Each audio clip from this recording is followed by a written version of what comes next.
Effects of unemployment, इसका इन लोगों ने डिटेल्ड राइटअप नहीं दिया है, बट फिर भी बेस्ड ऑन द एक्सप्लेनेशन तुमको करते आना चाहिए. Let us see, there are two parts to this: economic effects, social effects. Let us come to point number 1, waste of human resources.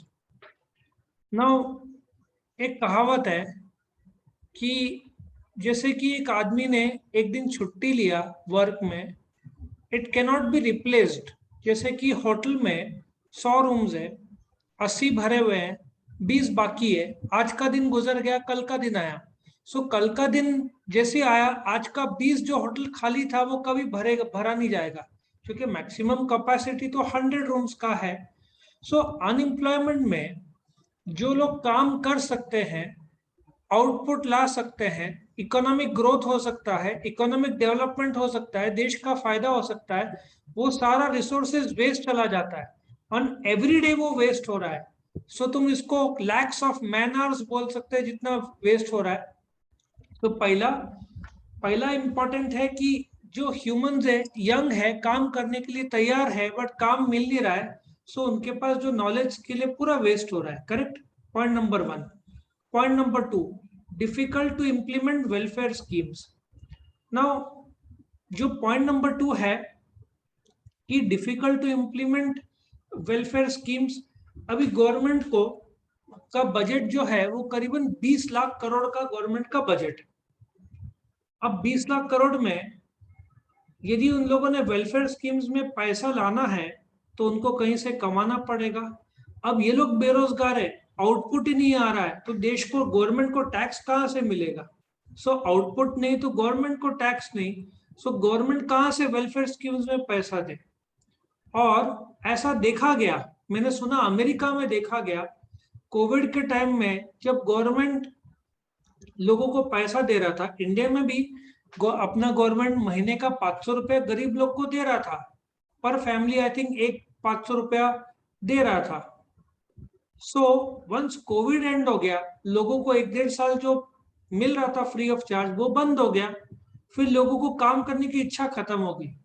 लेकिन गवर्नमेंट के पास पैसे कहाँ से आएंगे? अमेरिकन गवर्नमेंट देते गया. आज अमेरिकन गवर्नमेंट की क्या हालत है? मुझे लगता है, जहां तक मुझे याद है, $4,000 वो देते थे, which is equal to 3 lakh rupees a month.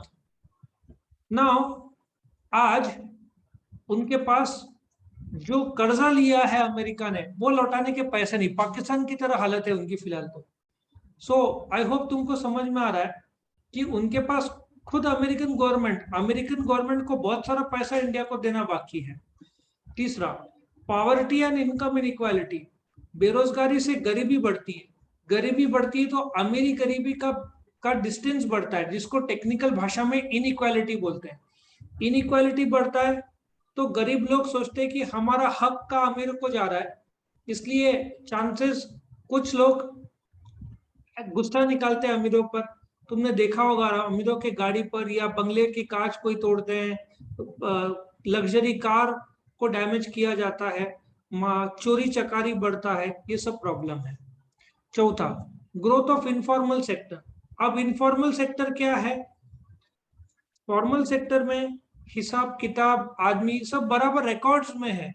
Informal sector में, जिसको टेक्निकल भाषा में पैरेलल इकोनॉमी भी बोलते हैं, जिसमें ब्लैक का पैसा, जिसमें गैमलिंग और ये जो ड्रग्स जो चल रहा है न्यूज में, तो ये ड्रग्स का तो केस बढ़ेगा ही, क्योंकि लोगों को सब पता है ड्रग्स में कमाई ज्यादा है, इलीगल है अपने देश में. सो कमाई ज्यादा दिखता है तो लोग इसमें एंटर कर जाते हैं. तो ये इनफॉर्मल सेक्टर है, घरगुती काम. और गांव में जाओगे जहां पे नौकरी नहीं है, तो चांसेस ऐसा है कि 100-150 के ऊपर कोई देगा नहीं, जबकि गवर्नमेंट बोलता है कम से कम 210 रुपए दिन का पेमेंट करना चाहिए. बट गांव में 125-150 के ऊपर कौन देगा? क्योंकि रिकॉर्ड में तो है नहीं, उसको कैश में दिया, उसने काम किया, क्या और ऑनलाइन ट्रांसफर किया तो केस हो जाएगा उस पर, क्योंकि 210 से कम तो दे नहीं सकते. तो ये सब प्रॉब्लम्स आ जाता है. ग्रोथ ऑफ इनफॉर्मल सेक्टर का बढ़ता है. High dependency ratio. अब एक सिंपल सा हिसाब है, बच्चे लोग पेरेंट्स पर डिपेंड है. इफ एक फादर अकेला कमाने वाला है, फैमिली में 4 जन है, तो एक आदमी के 3 डिपेंडेंट हो गए. लेकिन बेरोजगारी जैसे बढ़ते हैं वैसे डिपेंडेंसी बढ़ जाते हैं। फैमिली में 6 जन है, 2 जन कमाते थे, एक का नौकरी चला गया, अभी 5 जन डिपेंड है एक आदमी पर, तो डिपेंडेंट आदमी पर लोड तो बढ़ता ही है, correct. So effect the moment dependency आता है तो इज्जत कम हो जाता है। अब मैं जितना जानता हूं, जो मेरे पहचान के कुछ लोग थे जो एजेड लोग थे जिनका जॉब चला गया कोविड की वजह से, शान से लाइफ जीते थे, किसी पर निर्भर नहीं थे, जब चाह मन घूमने चले जाते थे। अभी पैसों का शॉर्टेज आ गया, अभी जाते नहीं है, सो वही डिप्रेशन में फिर आ जाते हैं कि जॉब चला गया। ये इकोनॉमिक इफेक्ट्स है, इसके तो बहुत सारे इफेक्ट्स है। हेल्थ पे जो इफेक्ट आता है वो लिखा नहीं है इसमें। आदमी को जो मेंटल प्रेशर आता है, फैमिली लाइफ डिस्टर्ब हो जाता है, बच्चों का एजुकेशन।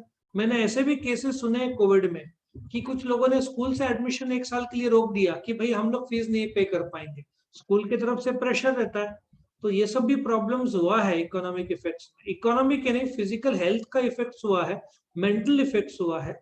लोग फिर अल्कोहल कंजम्पशन बढ़ा देते हैं क्योंकि भाई सोचते हैं कि उससे आजादी मिलेगा, लेकिन उससे तो और डिप्रेशन बढ़ जाता है। नेक्स्ट है social effects, social tension and unrest. सोचो ना, कोविड में गरीबों का क्या हाल हुआ रहेगा, और इतने सारे लोग हैं उनका सेविंग्स लगभग खत्म हो गया। गोल्ड लोन रिकॉर्ड स्तर पर लोगों ने गोल्ड गिरवी करके लोन लिया। तो सोशल टेंशन, चोरी चकारी, कितने सारे क्राइम्स बढ़ गए होंगे, गले का हार लूटना। अभी ये तो होना ही ना, किसी को घर चलाना है, पैसे नहीं है, गवर्नमेंट की तरफ से अनाज आ रहा है, पैसे आ रहे, कम पड़ रहा है पैसा, तो सोशल टेंशन बढ़ता है, अनरेस्ट बढ़ता है। दूसरा, लॉस ऑफ ह्यूमन डिग्निटी। जैसे मैंने बताया कि एक आदमी रास्ते में चल रहा है, उसके पास पैसे नहीं है, वो खुद की नजरों में गिरा हुआ है। लोग मिलते हैं, शायद बात करेगा शायद नहीं, कुछ लोग बोलेंगे पागल है, बट दे डोंट नो ये लड़का है आदमी, इसका खुद के नजरों में गिर गया है, इसका डिग्निटी, खुद बोलते ना इज्जत, पैसा ही नहीं है इसके पास, सोसाइटी में क्या इज्जत मिलेगा। ठीक है ना, ये थियोरेटिकल बातें हैं कि भाई कोई गरीब है तो फर्क नहीं पड़ता, अमीरों में दोस्ती दोस्ती होती है, प्रैक्टिकली नहीं होता। प्रैक्टिकली जो बोलते हैं ना, 5-6 दोस्त है, एक के पास पैसा नहीं है, बाकी लोग 1-2 महीना, 3 महीना, 6 महीने हेल्प करेंगे, उसके बाद वो लोग का खुद का फैमिली और कंडीशन भी तो डाउन होएगा, तो इससे सोशल डिग्निटी कम होता है। और सबसे बुरा हाथ है तीसरा, हेल्पलेसनेस। तुम कभी पंचवटी में चले जाना, तुम लोग कभी कपालेश्वर मंदिर में गए हो? कपालेश्वर मंदिर में गए हो? ये सर नो जवाब दो। No sir. यदि गए होंगे तो वहां पे नीचे शाम को लेट इवनिंग बहुत गरीब लोग भीख मांगने के लिए बैठते हैं। तो कुछ लोग फैमिली के साथ रहते हैं, तुम उनका चेहरा बड़े ध्यान से देखना, वो लोग का एक ही तरफ नजर होगा, हेल्पलेसनेस, पूरा खोए हुए, जिंदगी से हारे हुए जैसे कुछ लोग बिहेव करते हैं। और उनकी भी गलती नहीं, वो लोग के पास जॉब नहीं है, रहने के लिए जगह नहीं है, पूरा वो लोग डिपेंडेंट है, वहां पे साईं बाबा है, कोई चैरिटेबल संस्था खाना देता है, बट कुछ नहीं लाइफ में, हेल्पलेस, टोटली खोए हुए, एक ही जगह पे देखते रहेंगे, देर इज नो होप। ये सबसे बुरा स्थिति है जहां पे एक आदमी हार मान चुका है। इसमें सुसाइड ये केस में काफी बढ़ जाते हैं, क्योंकि व्हेन यू लूज होप, यहाँ पे वो लोग होप सी खो बैठे हैं। तो ये इफेक्ट्स बहुत बुरा है, हेल्पलेसनेस बाकी सबसे ज्यादा है। एक्चुअली हेल्पलेसनेस का एक ही सॉल्यूशन है, ask help and take help, but कुछ लोग वो भी नहीं करते, then it leads to self destruction और मेंटल प्रॉब्लम्स। ठीक है ना। सो ये तुम्हारा इफेक्ट्स ऑफ अनएम्प्लॉयमेंट था, इसका राइट अप नहीं दिया, but I have already explained you this part. Okay, so खत्म होता है।